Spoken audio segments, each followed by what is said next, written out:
રાજુભાઈ ડરેલા ન હોય તો હું હજુ પણ કહું છું કે હજુ કંઈ મોડું નથી થયું. આવો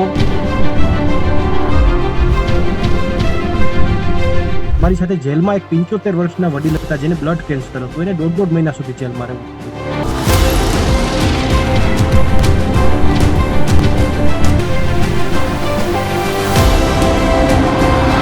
સંપૂર્ણ રીતે ષડયંત્ર કરી અને ગુજરાતના ખેડૂતોને હેરાન કરવાનું, પરેશાન કરવાનું, મહિનાઓ સુધી જેલમાં રાખવાનું કામ, તેનું પાપ આ ભાજપની સરકારે કર્યું.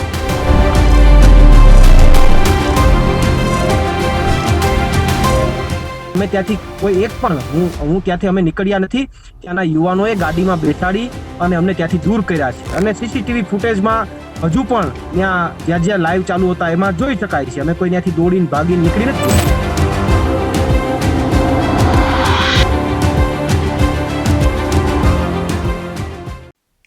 હાલ રાજ્યનું રાજકારણ ખૂબ ગરમાયેલું છે. એક બાજુ આમ આદમી પાર્ટીના બંને નેતાઓ જેલમાંથી બહાર આવ્યા છે. ત્યારબાદ આમ આદમી પાર્ટીના રાજુ કરપડાએ રાજીનામું ધરી દીધું અને હવે કહેવાય છે કે એક રાજનીતિમાં કહેવાય કે જે ષડયંત્રો છે એ બધા જ થઈ રહ્યા છે. આક્ષેપ પ્રતિ આક્ષેપ થઈ રહ્યા છે. આ બધાની વચ્ચે હળદરમાં જે ઘટના બની હતી, પ્રત્યક્ષદર્શી પ્રવીણ રામ છે, આપણે તેમની પાસે આખી ઘટના વિશે જાણવું છે કે શું હતી ઘટના, જેલવાસ દરમિયાન શું થયું. જે પ્રમાણે રાજુ કરપડા પર આરોપ લાગી રહ્યા છે અને રાજુ કરપડા પણ જે આરોપ લગાવી રહ્યા છે તેમાં સત્ય કેટલું છે તેના વિશે જ આજે વિગતવાર વાત કરવી છે. નમસ્કાર, BS9 TV ન્યૂઝમાં આપની સાથે હું ભગવતી વિશાવડિયા અને મારી સાથે આજે ચર્ચા કરવા માટે જોડાઈ ગયા છે આમ આદમી પાર્ટીના પ્રવીણભાઈ રામ. પ્રવીણભાઈ, BS9 TV ન્યૂઝમાં આપનું ખૂબ સ્વાગત કરું છું. જી આભાર. પ્રવીણભાઈ, સૌથી પહેલા તો એ સમજવું છે કે બોટાદના હળદરમાં જે ઘટના બની હતી, શું હતી સમગ્ર ઘટના, વિગતે વાત કરવી છે. હળદર મુકામે ખેડૂતો માટે એનું જે કડદા નો જે મુદ્દો હતો એમને લઈને એક સંમેલનનું આયોજન હતું. એ સંમેલનની અંદર પોલીસ ખેડૂતો ક્યાંય ભેગા થાય એ વાતમાં નહોતી. પોલીસ ખેડૂતોને ક્યાંય ભેગા થવા દેવા માંગતી નહોતી.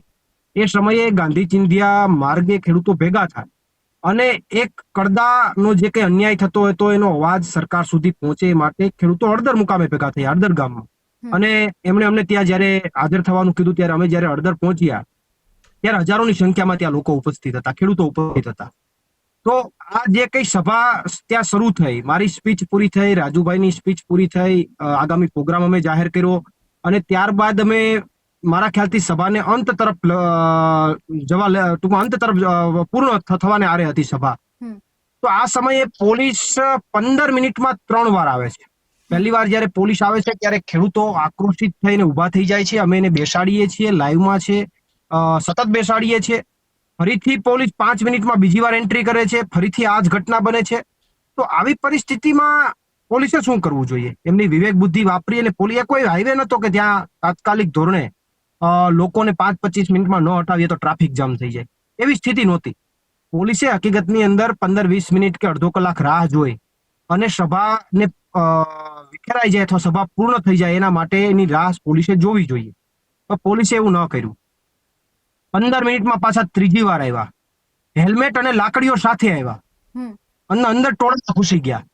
અને એ પછી જે ઉશ્કેરાટ થઈ, જે કઈ પરિસ્થિતિનો સામનો, જે પરિસ્થિતિ ઊભી થઈ, એ બધાએ ગુજરાતે નજર સમક્ષ જોયું છે. પણ એમાં એ સમજવા જેવી વાત એ છે, પથ્થરમારો થયો, એ પથ્થરમારાને હું આજે પણ સમર્થન નથી કરતો. આજે નથી કરતો ને કાલે નથી કરવાનો, કારણ કે ખોટી વસ્તુ છે. હેડ તો ક્યારેય ન થવી જોઈએ. પણ પથ્થરમારો કરનાર વ્યક્તિઓ એકે FIR-માં કેમ નથી? જે લોકો પથ્થરમારો કરવામાં હતા એ કોઈ ફરિયાદમાં નથી. અને જેટલા લોકો ઉપર ફરિયાદ કરી એમની અંદર હું પણ આવી જાઉં, રાજુભાઈ પણ આવી જાય અને અમારા જેવા બીજા 83 લોકો આવી જાય. જે એક પણ વ્યક્તિ ક્યાંય પથ્થર ફેંકતો હોય એમાં ક્યાંય વિડીયો પોલીસ પાસે નથી, છતાં એની ઉપર ફરિયાદ. અને જે પથ્થર ફેંકે છે એની એક પણ ઉપર ફરિયાદ નહીં. તો આ પથ્થર ફેંકવા વાળા હતા કોણ? આ પ્રશ્નાર્થ છે. કોને ત્યાં મોકલ્યા હતા?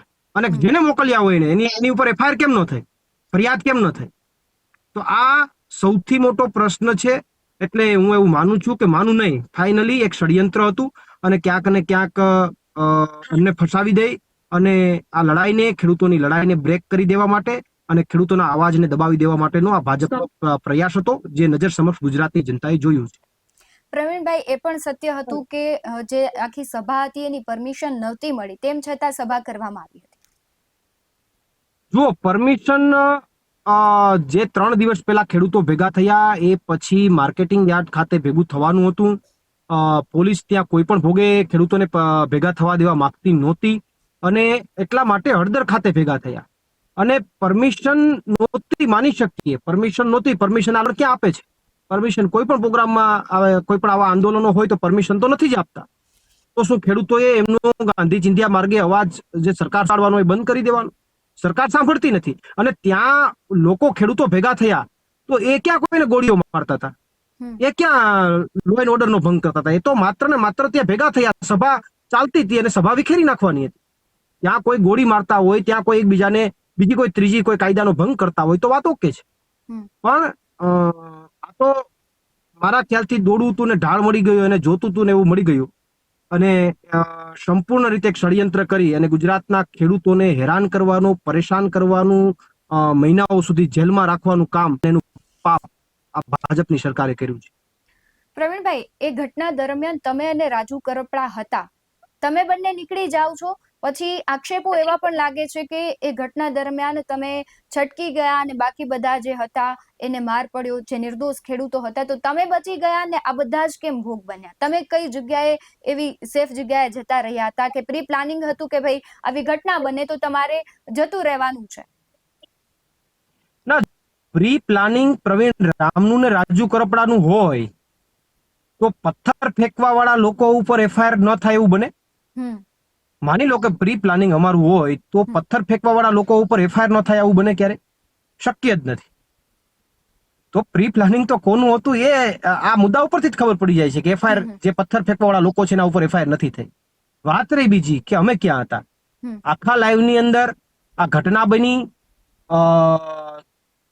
ઉશ્કેરાટ થયો, ખેડૂતો અને પોલીસની આમને સામનેની જે કંઈ પણ માની લો કે જે પથ્થર ફેંકવા વાળા પથ્થરો ફેંકતા હતા, સામે પોલીસ કાર્યવાહી કરતી હતી. એ સમયે પણ પ્રવીણ રામ ત્યાં સ્થળ ઉપર હતો. હું માઇકની અંદર, માઇક નહોતું ચાલતું, અવાજ નહોતો જતો, છતાં લોકોને આ બાજુ આવવા માટે અપીલ સતત કરતો હતો. પરંતુ જ્યારે અશ્રુ ગેસનો ગોળો આવે છે, મને દેખાતું બંધ થાય છે, ત્યારે હું એ સભા સ્થળથી થોડો દૂર જાઉં છું. કારણ કે મને બધું દેખાતું બંધ થઈ ગયું હતું, અશ્રુ ગેસનો ગોળો આવ્યો, એટલા માટે હું સભા સ્થળથી થોડોક દૂર જાઉં છું. એ સમયે ત્યાં ગામના યુવાનો અને ગામના ખેડૂતો મને એમની બાઇક ઉપર બેસાડી અને ગામથી દૂર કરી દે છે. હું એમને ના પાડું છું કે ભાઈ અત્યારે આ સ્થિતિની અંદર આપણે ત્યાં રહેવું જોઈએ, પણ એમનો તર્ક એવો હતો કે પ્રવીણભાઈ અત્યારે તમે ત્યાં રહેશો અને પોલીસ તમારી અટક કરશે, રાજુભાઈની અટક કરશે, અને જો ટોળું વધારે ઉશ્કેરાશે અને કોઈ અઘટિત ઘટના બની જશે તો એ તમારા અને રાજુભાઈ ઉપર ક્યાંક આખી જિંદગીમાં કલંક લાગી જશે.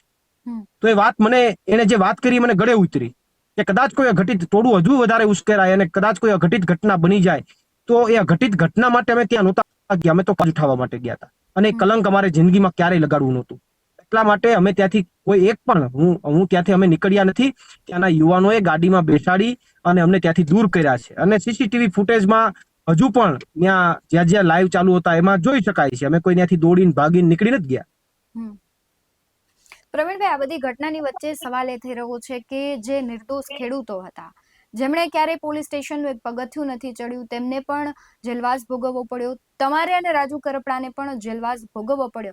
હવે ખેડૂતમાં એક પ્રકારનો ડર છે કે જો અમે અવાજ ઉઠાવીશું તો અમારે જેલમાં જવું પડશે. એટલે તમને નથી લાગી રહ્યું કે ક્યાંક ને ક્યાંક હવે ખેડૂતો છે એ પોતાની સમસ્યા માટે હવે નહીં બોલે, કારણ કે એક પ્રકારનો ડર છે કે જો અમે અવાજ ઉઠાવીશું તો અમારે પણ જેલમાં જવું પડશે?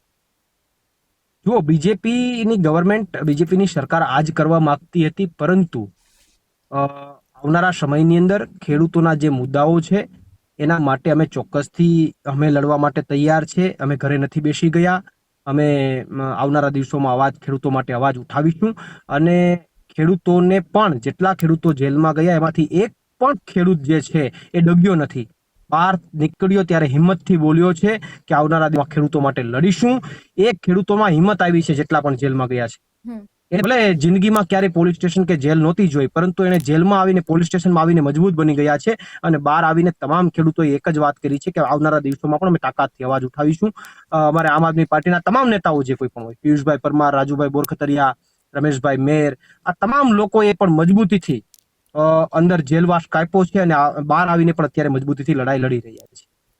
પ્રવીણભાઈ, ખાસ તમારા સાથી મિત્રની વાત કરવી છે કે રાજુભાઈ અને તમે બધા જ એક સાથે જેલમાં ગયા. એ દરમિયાન એવું શું થયું કે બહાર આવતાની સાથે જ રાજુ કરપડાએ નિર્ણય લેવો પડ્યો કે મારે આમ આદમી પાર્ટીમાં હવે નથી રહેવું? જુઓ, એક અમારા માટે ખૂબ દુઃખદ બાબત છે, કારણ કે અમારી સાથે એક લડતો વ્યક્તિ અને કાયમી માટે ખેડૂતો અધિકારીઓ સામે ખેડૂતો માટે અવાજ ઉઠાવતો વ્યક્તિ, ને સરકાર એટલી હદે ડરાવી દે કે એમને ન ગમતું હોય છતાં રાજીનામું આપી દેવું પડે, ન ગમતું હોય છતાં પણ આવી પરિસ્થિતિમાં જતું રહેવું. ક્યાંક જે જૂના કેસો એમના હતા એમને લઈને એમને ડરાવવામાં આવ્યા, એના મગજની અંદર ડર પેસાડવામાં આવ્યો કે બીજેપી કે એમ નહીં કરો તો આવનારા દિવસોની અંદર જૂના કેસોમાં તમને જેલ થઈ શકે. તો આ મુદ્દાને લઈને ક્યાંક ને ક્યાંક રાજુભાઈ ને સરેન્ડર થવું પડ્યું, એ ડરી ગયા અને એમણે આમ આદમી પાર્ટીમાંથી રાજીનામું આપ્યું. આ વાત અમને પણ એ વાતનું ખૂબ દુઃખ છે, ને હું એવું માનું છું રાજુભાઈને પણ, પોતાને પણ, ભલે અત્યારે બહાર જે કંઈ બોલે પણ પોતાને પણ આ વાતનું દુઃખ છે. પણ રાજુભાઈનું એવું કહેવું છે કે હું જ્યારે પહેલા હતો ત્યારે પણ નિડરતાથી લડતો હતો. હવે આમ આદમી પાર્ટીના નેતાઓ એવું કહે છે કે રાજુભાઈ ડરી ગયા. રાજુભાઈ ડરેલા નથી, રાજુભાઈ એવું કહે છે. રાજુભાઈ ડરેલા ન હોય એવા જ રાજુભાઈ અમારે જોઈએ છે, ને એવા જ રાજુભાઈ અમને ગમે છે.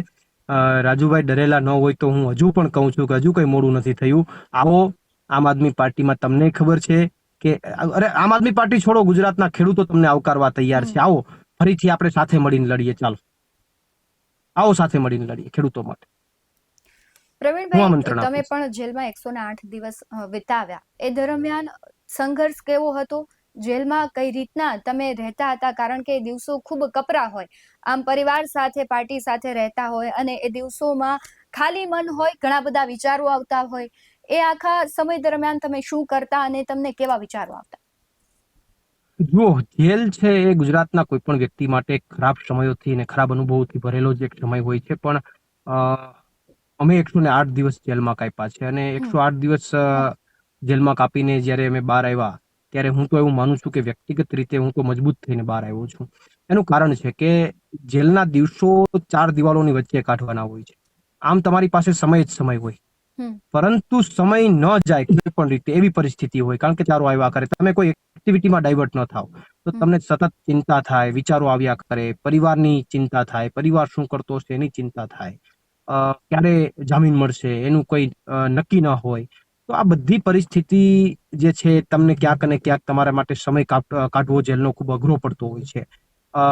ત્યાંનું કેણી, ત્યાંનું જમવાનું, ત્યાંનું માની લો કે નીચે જમીન, જે કંઈ પણ અહીંયા કોઈ બેડ કે પલંગ કેવું તો હોય નહીં, તો નીચે જમીન ઉપર સુવાનું. તો આ બધી પરિસ્થિતિ જે છે એમાંથી તમારે પસાર થવું પડશે. આમ જોઈએ તો જેલ છે એ એક ભઠ્ઠી છે.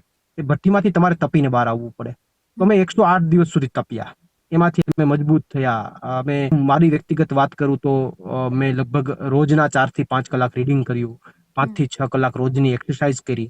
તો જે મારી પાસે સમય મળ્યો એ સમયની અંદર મેં મારા મનને મજબૂત કર્યું, મેં મારા શરીરને મજબૂત કર્યું, અને સાથે સાથે આગામી ખેડૂતો માટે કયા પ્લાનિંગથી લડી શકાય, આગામી શું પ્લાનિંગ, ત્યાં જે કોઈ લોકો બીજા કેદીઓ હોય એ કયા કેસ છે, કઈ રીતે આવ્યા છે, કેટલા વર્ષની સજા થઈ છે, શું ભૂલ કરી, ભૂલ હતી કે નહીં, આ તમામ વસ્તુઓ બાકીના સમયમાં એની સાથે બેસીને ચર્ચા કરતા. તો કાયદાકીય નોલેજ પણ ઘણું બધું મળ્યું, અને સાથે સાથે પુસ્તકો વાંચો, માનસિક મન જે મજબૂત થવું જોઈએ, મન પણ મજબૂત થયું, મનોબળ પણ મજબૂત થયું, અને એક્સરસાઇઝના કારણે શરીર પણ મજબૂત થયું. હું તો એવું માનું છું કે જેલ પહેલા રામ અને જેલ બાદના પ્રવીણ રામમાં ઘણો બધો ફેર છે, અને જેલ બાદના પ્રવીણ રામમાં મનોબળ મજબૂત બન્યું છે.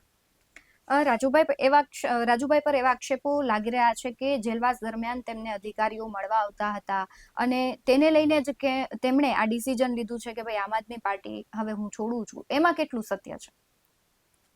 જુઓ, એ વાતો તો વહેતી થઈ છે, ચર્ચાઓ થઈ છે, અને એટલા માટે જ મેં વારંવાર કીધું છે કે જેલ પ્રશાસન છેલ્લા દિવસે જે કંઈ જામીન મળ્યા એ દિવસે ના જે સીસીટીવી ફૂટેજ છે એ બહાર પાડે તો તમામ વસ્તુઓ બહાર આવે એમ છે, પણ એ નહીં પાડે. એ તો બધી વાતો છે, શક્ય જ નથી.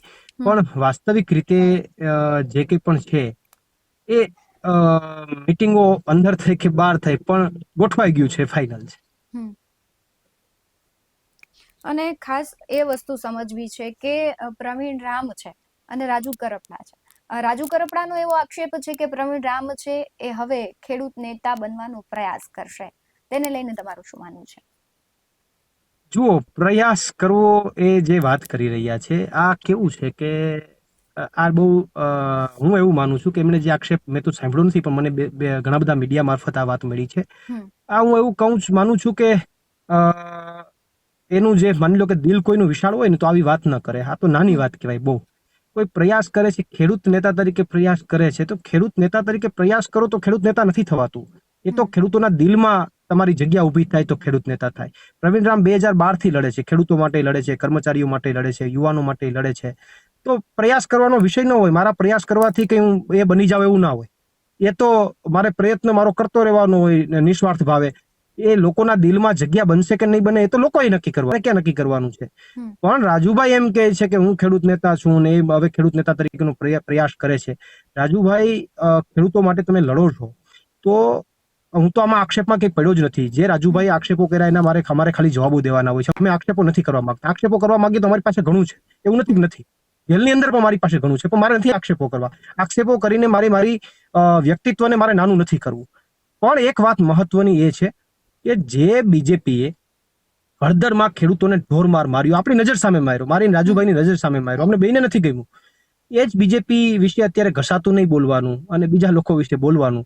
તો ગુજરાતના ખેડૂતોને આ એટલી તો ખબર પડતી હોય ને, તો ખેડૂતોના દિલમાં કોણ રહેવાનું છે ને કોણ નથી રહેવાનું એ તો ખેડૂતો જ નક્કી કરશે આવનારા દિવસોમાં.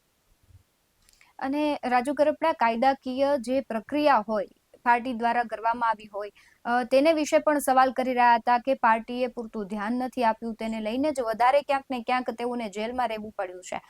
તમને શું લાગે છે, કારણ કે તમે પણ જેલમાં હતા, એ દરમિયાન પાર્ટીએ કાયદાકીય કાર્યવાહી કરી છે કે નહીં?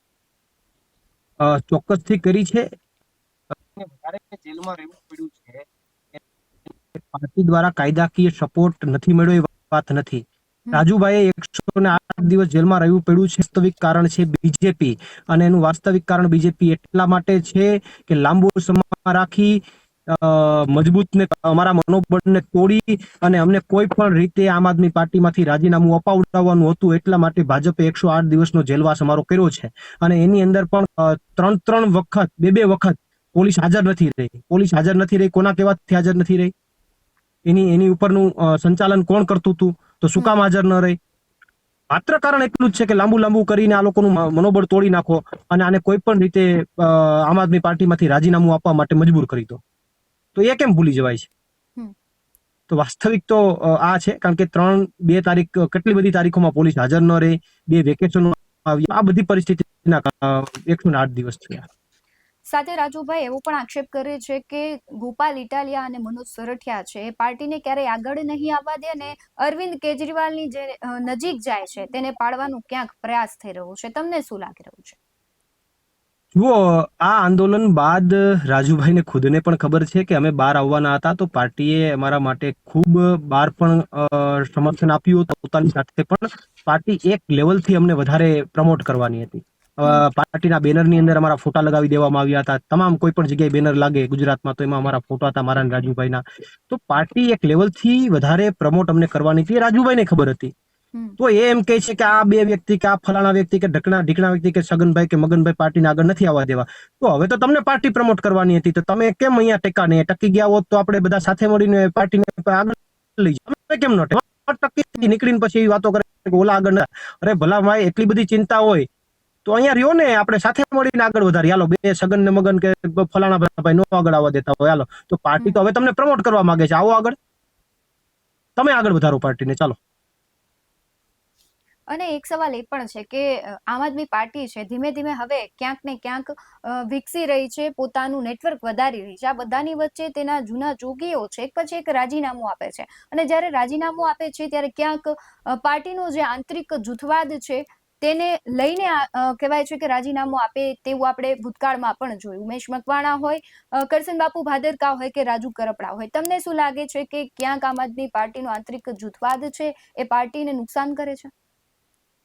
જુઓ, આ એક નેચરલી અને નેચરગી કહું છે કે પાર્ટી જ્યારે મોટી થાય ત્યારે આવી ઘટનાઓમાંથી ને વિપક્ષમાં હોય ત્યારે આવી ઘટનાઓમાંથી પસાર થવું પડે. કોઈ બસ છે એમાં બધા પેસેન્જર બેઠા હોય ને બસ ધીમે ધીમે હાલતી હોય ને ત્યાં સુધી કોઈ વાંધો ન હોય, ત્યાં સુધી કોઈ થાય ઉલટી ન થાય. પણ જેવી બસ સ્પીડ પકડે ને થોડા ઘણા રોડ આવે એટલે ઘણા બધાને ઉલટી થાય, ઘણા બધાને ન ફાવે બસ, તો એ બસમાંથી ઉતરી જાય. બરોબર. બાકી તો બીજા બધા બસમાં બેઠા જ હોય એ પરિસ્થિતિમાં પણ બસ સ્પીડ પકડે તો ઘણા બધાને એ બસ ન ફાવે, ઉલટી થવા માંડે તો એ ઉતરી જાય. તો ઉતરે મતલબ એ નથી કે બસ ત્યાં ત્યાં ઊભી જાય, બસ તો ચાલતી રહેવાની છે, ગાંધીનગર પહોંચવાની છે. એટલે સ્થિતિ જે એનો સામનો જે પક્ષે કરવો પડતો છે. અને મહત્વની વાત છે, કોઈ બસમાંથી ઉતરી જાય અથવા કોઈ નીકળી જાય તો જો એની કામ કરવાની પદ્ધતિ અથવા લોકો પાસે જવાનું કામ છે છોડી દે તો 100% નુકસાન. પણ પાર્ટીએ નથી છોડવાની. પાર્ટીએ હમણાં જ જે દિવસે રાખ્યું એ દિવસે જ યુએસ અને ઇન્ડિયા ટ્રેડ ડીલ મુદ્દે અમે આખો 1 મહિના સુધીનો પ્રોગ્રામ ખેડૂતો માટે જાહેર કર્યો છે. તો અમે તો ખેડૂતો માટે લડતી કરવાના, એટલા માટે પાર્ટી રોકાવાની નથી. જે પ્રમાણે રાજુ કરપડા અને પ્રવીણામ સાથે મળીને હવે લડાઈ લડતા હતા પહેલા, પરંતુ હવે પ્રવીણામ તો આપણે જોઈએ કે ઇકોઝોનના મુદ્દાથી લઈને ઘણી બધી લડતો તમે પણ કરી છે, તમે લડાયક નેતા છો. ઇકોઝોનના મુદ્દાને લઈને છેલ્લા ઘણા સમયથી તમારું કોઈ સ્ટેટમેન્ટ નથી. શું એ લડાઈ તમે ચાલુ રાખશો? અને ખેડૂતોના બીજા ઘણા બધા પ્રશ્નો છે તેને લઈને હવે આગામી સમયમાં તમારું શું પ્લાનિંગ છે? જુઓ, ઇકોઝોનની લડાઈ મારી ચાલુ જ છે. ઇકોઝોનને લઈ સરકારે મુદ્દાને માડીએ મૂકી દીધો છે. મેં લડાઈ અમે અહીંયા ખેડૂતોની તો એ સરકારે અત્યારે એમાં કોઈ ડિસિઝન લેવાનું ટાળ્યું છે અને એ મુદ્દો માડીએ મૂક્યો છે. જેથી સરકાર એ મુદ્દાને માળિયામાંથી નીચે ઉતારશે તેથી પ્રવીણ રામ પણ માળિયામાંથી પાછો નીચે આવશે, એ મુદ્દા માટે લડશે. અને બીજા જે કઈ કાર્યક્રમો ખેડૂતો માટેના કાર્યક્રમો છે, સમગ્ર ગુજરાતના ખેડૂતો માટે અવાજ ઉઠાવવાની વાત છે, એમાં પ્રવીણ રામ ચોક્કસથી તાકાતથી કાળજુ કઠણ કરીને અને ડંકાની લડાઈ લડશે. વાત છે ને એમાં ક્યાંય એવું કહેવાય ને કે નહીં કરવું. અને ખાસ એ પણ ચર્ચાઓ થઈ રહી છે કે 20 તારીખે રાજુભાઈ છે ક્યાંક ભારતીય જનતા પાર્ટીમાં જોડાઈ શકે તેવી ચર્ચાઓ થઈ રહી છે. બીજી બાજુ તેમણે એવું સ્ટેટમેન્ટ આપ્યું હતું કે હું બિન રાજકીય રીતે લડીશ. તમને શું દેખાઈ રહ્યું છે? હવે જુઓ, જોઈનિંગ થશે ત્યારે એ તો આવનારો સમય બતાવશે. જોઈનિંગ થશે તેથી રાજુભાઈ અગાઉ હમણાં 15 દિવસમાં આપેલા સ્ટેટમેન્ટ જે છે એ પોતાના સ્ટેટમેન્ટનું થશે. કારણ કે એમણે અત્યાર સુધી એક જ વાત એવી કીધી, ના હું ક્યાંય જોડાવાનો નથી, હું ક્યાંય કારણે રાજીનામું આપ્યું, મેં તો વિખવાદના કારણે રાજીનામું આપ્યું છે. તો એ બધું હમણાં 15-20 દિવસની અંદર અમારે કોઈ જવાબ આપવાની જરૂર જ નથી. રાજુભાઈ એનો પોતે જ જવાબ આપી દેશે કે આખી પરિસ્થિતિ શું થઈ, શું કામ રાજીનામું પરિસ્થિતિ ઊભી થઈ. તો હું એવું માનું કે એમને શુભકામનાઓ અત્યારથી, દુશ્મન મિત્ર તરીકે શુભકામનાઓ. અને હું એવું માનું જ્યાં જાય, જે કોઈ પણ પક્ષમાં જાય ત્યાં ખેડૂતો પૂરી તાકાત ઉપર જો લડતા દેખાશે તો અમને વધારે ગમશે. રાજુભાઈ તો રાજીનામું આપી દીધું, પરંતુ પાર્ટીના જ મોટા ગજાના નેતાઓ છે તેમના રાજીનામાની ચર્ચાઓ થઈ રહી છે. અને ખાસ કરીને બીજા એક પણ એવા નેતાની ચર્ચા થઈ રહી છે કે જે રાજુભાઈની સાથે ગૃહમંત્રીને મળ્યા હતા. તમારું શું માનવું છે તેને લઈને? હવે જુઓ, ચર્ચાઓ તો ખૂબ ચાલતી રહેવાની. ચર્ચાઓ કરવામાં કોઈ પૈસા દેવાના નથી, એમાં ફી આપવાની નથી, એટલે ચર્ચાઓને કોઈ રોકી શકવાના નથી. ચર્ચાઓ ચાલતી રહેવાની, જશે પેલા ફલાણા જશે, ઢીકણા જશે. પણ મૂળ વાત એ છે, આ સંઘર્ષની અંદર જે સંઘર્ષ કરતા રહેશે એ ટકશે, નહીં કરતા રહે એ રસ્તો બદલશે. પણ આવનારા સમયની અંદર આમ આદમી પાર્ટી ચોક્કસથી લડતી ગુજરાતના લોકોના દિલમાં જે અત્યારે પડ્યો છે અથવા જે વિશ્વાસ મળ્યો છે એ વિશ્વાસ આવનારા દિવસોમાં હજુ વધશે. એટલે એ કઈ ચિંતાનો વિષય નથી. અને હું એવું માનું છું કે અન્ય કોઈ પણ પરિસ્થિતિ જે છે આવનારા, આ તો બધું કેવું પોલિટિકલી ગેમ છે કે એવી વાતો ફેલાવાની કે ફલાણા ભાઈ જાય, ફલાણા ભાઈ જે છે, તો લોકોને એવું થાય કે આમાં કોણ રહેશે ને કોણ નહીં રહે. પણ હું એવું માનું છું કે જે સંઘર્ષ કરી શકશે એ રહેશે. પ્રવીણભાઈ, સ્થાનિક સ્વરાજ્યની ચૂંટણીઓ પણ આવી રહી છે, તેને લઈને આમ આદમી પાર્ટીનું શું પ્લાનિંગ છે? ને ખાસ મારે તમારી વાત કરવી છે કે પ્રવીણ રામ ચૂંટણી લડશે, અને જો લડશે તો ક્યાંથી લડશે? 110% લડશે. ક્યાંથી લડશે એ તો પાર્ટી, રાજ્યના અમારા તો અને જનતા જે છે ત્યાંથી આદેશ કરશે. ત્યાંથી ચોક્કસથી આવનારી ચૂંટણી હું લડીશ, ડંકાની ચોટ ઉપર લડીશ. અને વાત રહી બીજી સ્થાનિક સ્વરાજ્યની ચૂંટણીઓને લઈને, આમ આદમી પાર્ટી ગ્રાઉન્ડ ઉપર સક્રિય છે. આવનારા દિવસોની અંદર આજે પાર્ટી તરફથી પ્રેસ થઈ અને એ બાબતે જાહેરાતો પણ કરવામાં આવી છે. આવનારા દિવસોની અંદર ગ્રાઉન્ડ ઉપર મજબૂતાઈથી સંગઠન સાથે આમ આદમી પાર્ટી આ ચૂંટણી ઉતરશે. જ્યારે ચૂંટણીની વાત આવે ત્યારે એક સવાલ એ થાય કે શું ક્યારે તે કોંગ્રેસ સાથે ગઠબંધન કરશે, કારણ કે ઘણી બધી એવી જગ્યાઓ હોય કે ગઠબંધન કરવાથી ફાયદો થતો હોય અથવા બંને પક્ષ અલગ લડે છે તો કોઈ એક પાર્ટીને ખૂબ મોટું નુકસાન થતું હોય છે, એટલે ક્યારે એવી પરિસ્થિતિનું નિર્માણ થાય, કારણ કે ભૂતકાળમાં ઘણી વખત આપણે જોયું કે ગઠબંધન થતા હોય, તો શું આમ આદમી પાર્ટી કોંગ્રેસ સાથે ગઠબંધન કરીને લડવાનું પસંદ કરશે? અત્યારે તો એ કોઈ સ્થિતિ નથી અને અત્યારે તો એ કોઈ મારા ખ્યાલથી ડંપટ પણ આવનારા સમયની અંદર અમારું દિલ્હીનું નેતૃત્વ એ દિશાની અંદર જે કોઈ પણ નિર્ણય લેશે એની સાથે અમે બધા જે કોઈ પણ છે એ સાથે ઉભા રહેશું. પ્રવીણભાઈ, છેલ્લો પ્રશ્ન એ પૂછવો છે કે જે પ્રમાણે હળદરની આખી ઘટના થઈ એ બિચારા જે ખેડૂતો છે તેનું શું? હવે તમે આમ આદમી પાર્ટીમાં કામ કરો છો, રાજુભાઈ અન્ય પાર્ટીમાં જોડાય અથવા બિન રાજકીય રીતે લડે, પણ જે નિર્દોષ ખેડૂતો હતા એમને જે આર્થિક નુકસાન થયું, સામાજિક નુકસાન થયું, હવે પાર્ટી એના માટે શું કરશે અથવા પ્રવીણ રામ અને રાજુ કરપડા તેના માટે શું કરશે તેમને ન્યાય અપાવવા માટે? ચોક્કસથી આ પ્રશ્ન તમે મને પૂછ્યો, મને વધારે ગમ્યું, પણ આ પ્રશ્ન રાજુભાઈને પણ પૂછાવવો જોઈએ કે ભાઈ હવે ઓકે તમે રાજીનામું આપી દીધું, આવનારા દિવસોમાં જે કોઈ પક્ષમાં જશો, પણ હવે ખેડૂતોનું શું કે જેને લાઠીઓ ખાધી છે, જેને 75 વર્ષના લોકોને ઘરમાં ઘૂસીને માર્યા એનું શું, અને મારવામાં જે પક્ષ હતો એ પક્ષની સામે ક્યારે બોલશો? તો આ પ્રશ્ન ત્યાં પણ પૂછાવવો જોઈએ, પણ મારો છે એક ખેડૂતો માટે આવનારા દિવસોમાં અમદાવાદ જવા માટેની ટૂંકમાં શરતી જામીન મળ્યા છે એટલે અમે ત્યાં જઈ નથી શકતા. જ્યારે પણ જઈ શકે ત્યારે એ લોકોને મળી અને એની અંદર હજુ પણ કઈ કાયદાકીય લડાઈ લડવી પડે તો એના માટેની પણ અમારી તૈયારી છે અને આવનારા દિવસોની અંદર આ મુદ્દે એ ખેડૂતોને ન્યાય અપાવવા માટે કોઈ પણ લેવલે જવું એ લેવલ સુધી જવાની અમારી સંપૂર્ણ તૈયારી છે. કદાચ તમને ખ્યાલ નહીં હોય કે તમે જેલવાસ દરમિયાન હતા એ દરમિયાન એક દાદા એવા હતા કે એમના ઘરે અવસાન થઈ ગયું હતું, એટલે એ તમે આખી ઘટના જુઓ કે એ ખેડૂતો પોતાના પરિવારજનોને આખરી મોઢું પણ ન બતાવી શક્યા, એટલે પ્રવીણભાઈ, માનવતાની દ્રષ્ટિએ એ ઘટનાને તમે કઈ રીતે જુઓ છો અને એ ખેડૂતોનો શું વાંક? કદાચ હવે બીજા ખેડૂતો પણ છે ને એ હિંમત નહીં કરે કે ભાઈ અમે અમારો અવાજ ઉઠાવીએ, કોઈ નેતા ઉપર પણ હવે વિશ્વાસ કે કોઈ પાર્ટી ઉપર તમને લાગે છે કે હવે ખેડૂતો મૂકશે? જુઓ, એ 100% વિષય કે જે ખેડૂતોને હેરાન કરવામાં આવ્યા, અને હું છું કે ભાજપને આમ આદમી પાર્ટીથી વાંધો પ્રવીણ રામથી બીજા ત્રીજા હતો તો એની સાથે લડાઈ લડી લેવી હતી, પરંતુ આ રીતે ખેડૂતોને ખોટી રીતે હેરાન કરી, એમને લાઠીઓ વરસાવી, એમની સાથે અન્યાય કરી અને મહિનાઓ સુધી જેલમાં રાખવા, મને વાત એવું લાગે છે કે યોગ્ય નથી. અને ખેડૂતોને આ રીતે હેરાન પાપ જે બીજેપીએ કર્યું છે એ બીજેપી નો મૂળ હેતુ તો એ જ હતું કે આ રીતે આ લોકોના મનોબળ તોડીને આની પાસે રાજીનામા અપાવીએ, પણ માનું છું કે બહુ ખોટું છે. અને અમારી સાથે જેલમાં એક 75 વર્ષના વડીલ હતા જેને બ્લડ કેન્સર હતું, એને 1.5 મહિના સુધી જેલમાં રહેવું પડ્યું, અમારી આંખની સામે હતા. તો સૌથી વધારે તો દુઃખ અમે જોતા હતા. રાજુભાઈને ખબર છે કે ભાઈ ખેડૂતો કેટલા પીડાતા હતા, કેટલા દુઃખ હતા. તો આ બધી વચ્ચે આ નજર સમક્ષ જોઈ છે. બહાર તમે જે જોતા હતા, અમે નજર જેલમાં ઘણા બધા એવા દ્રશ્યો જોયા કે જે અમને હતા.